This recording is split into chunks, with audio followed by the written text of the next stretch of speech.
Mr. Vice Chairman, I have introduced the bill some time back in respect of a vital matter which has been engaging the attention of various sections of our society. The matter has been discussed by several forums like various political parties, universities, bar associations, state governments, and so on.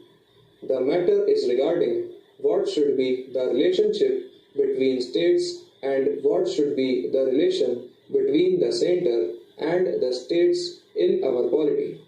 The founding fathers of the Constitution advisedly envisaged a two-tier system for the country, one at the center and another at the state level, and they suggested that there should be a coordinating forum to harmonize relations between the Union and the states in various fields.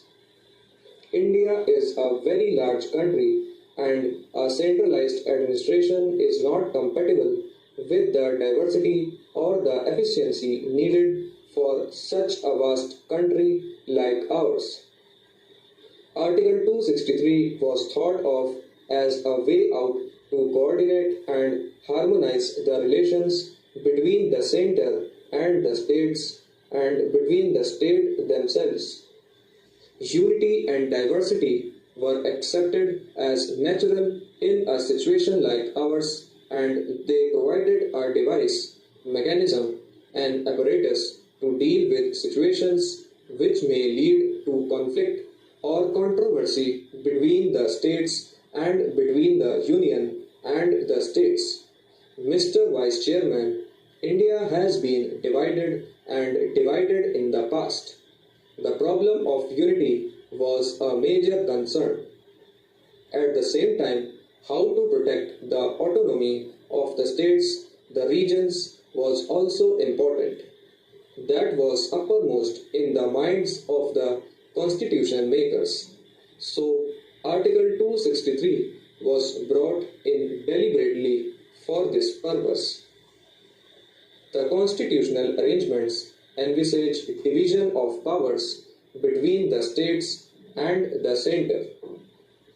I also envisage common subjects which fall within the purview of both the central government and the state governments. Three lists were drawn up. There is the union list, there is the state list, and there is the concurrent list.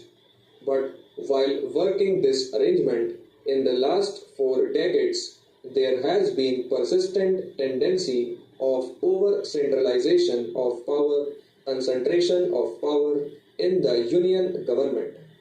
The union government has been slowly and steadily taking over some of the functions, some of the powers which legitimately belong to the state governments. This caused tension naturally between the center and the states to a great extent.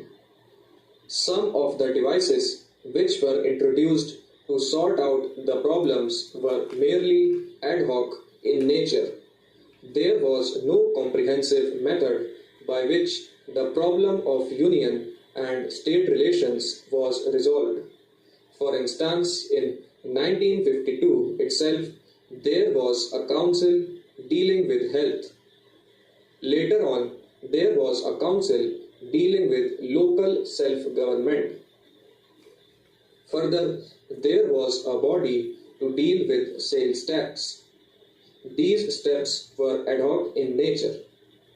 They did not meet the purpose for which this article was introduced in the Constitution. With the enormous increase in the responsibilities and functions of the governments, the conflict between the center and the states became more and more pronounced, and as I said, the power of the center became so large, and the center has been usurping the powers and functions which legitimately belonged to the state governments. Sir, state governments are the means by which central policies and programs are implemented, but over a period of time, the powers and responsibilities given to the state governments stand eroded because of over centralization of powers at the center. I may give a few examples. In the beginning, quite a large area of industry came in the jurisdiction of the state governments, but during the last 3 decades, nearly 85% of all the industries came under the center, only 15% remain with the state governments. In the case of taxation, all the flexible, elastic sources of revenue came under the purview of the center. The inelastic sources were given to the state governments. In the case of administrative services, all India services, the earlier purpose is not being realized. The purpose was that the All India services should have a national perspective, should serve the nation as a whole without endangering the legitimate interests, the powers, the control of the state governments. But in actual practice, this is not happening. The state governments have lost considerable control over the All India services.